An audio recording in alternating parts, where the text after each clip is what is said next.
Hola, ¿cómo están? Bueno, el viernes tenía pensado en hacer este mismo video, pero la cámara dejaba de grabar y yo no edito estos videos, yo los grabo, me siento acá, los subo y listo. Y bueno, la cámara dejaba de grabar y yo estaba bien sensible porque les estaba contando de nuestro viaje, de cómo partió nuestro viaje de las necesidades especiales. Así que aquí vamos. Acabo de hacer el video en inglés y sí se me llenaron un poco los ojos de lágrimas nuevamente, pero espero que no me pase ahora, pero quizás me pase igual. Así que preparada aún.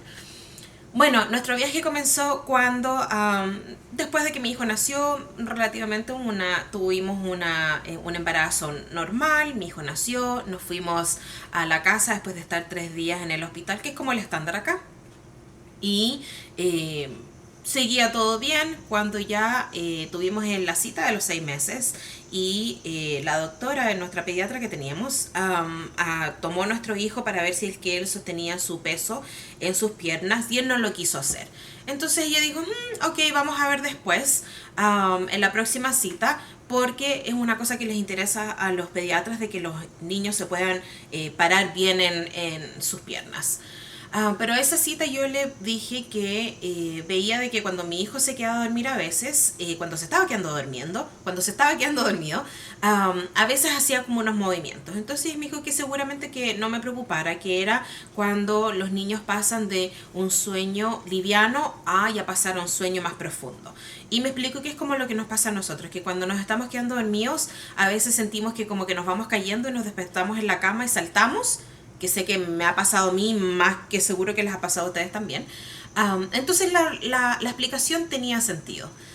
Pero bueno, pasaron unos 2 meses y entonces recuerdo de que él que hacía eso cuando a veces se estaba quedando dormido, ya después lo estaba haciendo siempre que se estaba quedando dormido. Y un día yo venía de regreso al trabajo y mi esposo me llamó y me dijo que mi hijo ya estaba haciendo eso, lo venía haciendo por horas ya, estaba haciendo eso toda la tarde. Entonces le dije que bueno, que una vez que yo ya llegara a casa nos íbamos a ir a emergencias para que lo pudieran ver. Y camino a emergencias yo llamé al hospital para preguntar si tenían un neurólogo. Ahí me dijeron que no, pero que si necesitábamos uno, lógico que ellos lo iban a llamar. Así que nos fuimos a uno de los hospitales de niños que estaba acá. Y cuando nos admitieron a la sala de emergencias, el doctor que estaba ahí dijo que sí, que lo que él estaba teniendo eran convulsiones epilépticas. Entonces, claro que nos tomó por sorpresa porque todos siempre pensamos de que las convulsiones epilépticas son como siempre te lo han mostrado en las cosas de la televisión, ¿no? Y que son las convulsiones grand mal. Pero resulta que hay convulsiones de distintos tipos y todas se presentan de distintas maneras porque son todos los cerebros iguales. No son todos los cerebros iguales. Entonces resulta de que es cierto que nos tomó por sorpresa, pero lo más difícil fue porque, bueno, él tenía 8 o 9 meses y el que estuviera en la camilla para que estuvieran todas las enfermeras tratando de ponerle su medicamento, porque lo primero que tenían que hacer era ponerle el IV, que es lo que va conectado, no me acuerdo cómo se dice en español, que va directamente a la vena, entonces para poder darle el remedio, para poder parar estas convulsiones.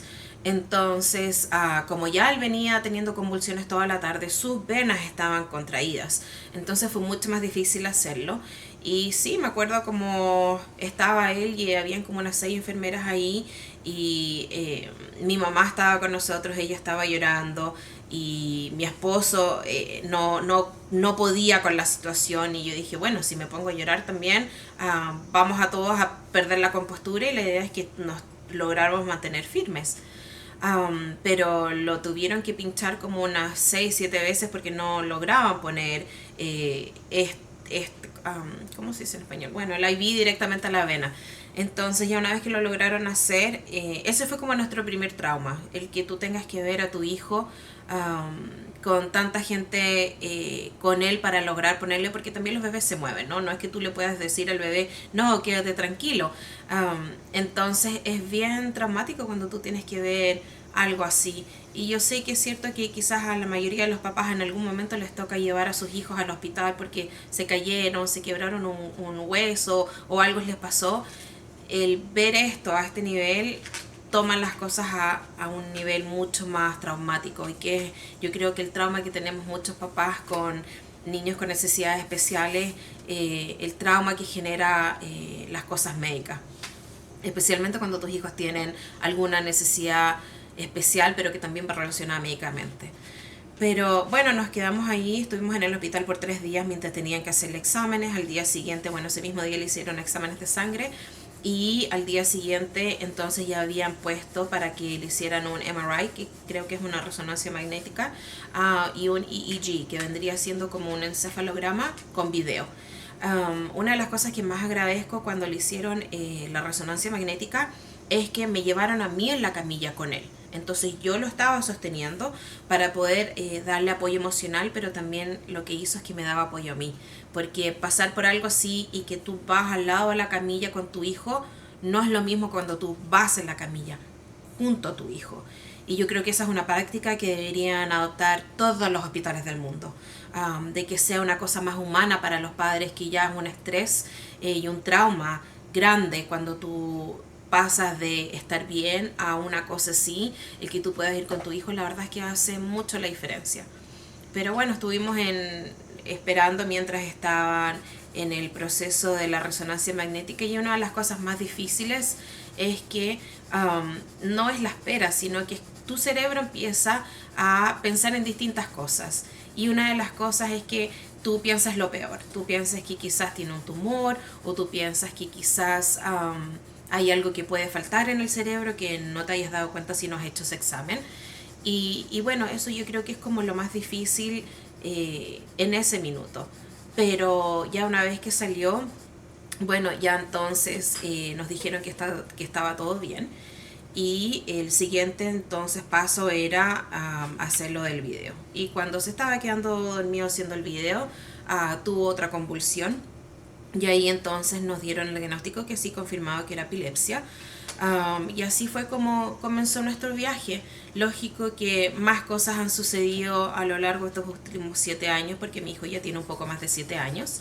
Y bueno, las cosas han ido cambiando, hay distintas cosas que han ido sucediendo, pero lo cierto es que no ha sido difícil, no ha sido fácil, ha sido un proceso difícil, con mucho estrés, con altos y bajos. Pero sí, estamos acá aún después de 7 años. La verdad es que no somos los únicos, hay muchas personas que les pasa lo mismo, y que al igual que nosotros, quizás si mi viaje no es igual al tuyo, es el mismo viaje para todos. Entonces en algún momento quiero que entiendas de que si estás comenzando este viaje, y aunque no sea igual que el nuestro, aunque quizás el diagnóstico de tu hijo no es lo mismo, yo entiendo, yo sé que es difícil, es muy estresante, y a no ser de que tú hayas pasado por esto, la verdad es que no lo logras entender, porque yo sé que dentro del mundo de las necesidades especiales esto es muy grande, pero cuando tienes necesidades médicas, esto lleva todo a un nivel mucho más difícil, porque cada vez que tienes que ir al hospital es siempre un estrés. A los niños también se les genera un trauma. Imagínate que si los niños tienen que estar constantemente en el hospital, los niños también se van dando cuenta de cosas. Entonces, ha sido difícil, pero también hemos tenido muchas bendiciones de poder celebrar las cosas buenas de mejor manera. Y bueno, eso es todo por hoy. Quería contarles de cómo ha sido nuestro viaje. No te puedo decir que ha sido fácil, porque no lo ha sido. Ha sido muy difícil. Pero quiero que sepas que al igual como ha sido difícil para nosotros y aún estamos aquí de pie, tú también puedes hacer esto. Así que eso es todo por hoy. Cuídense. Los veo después.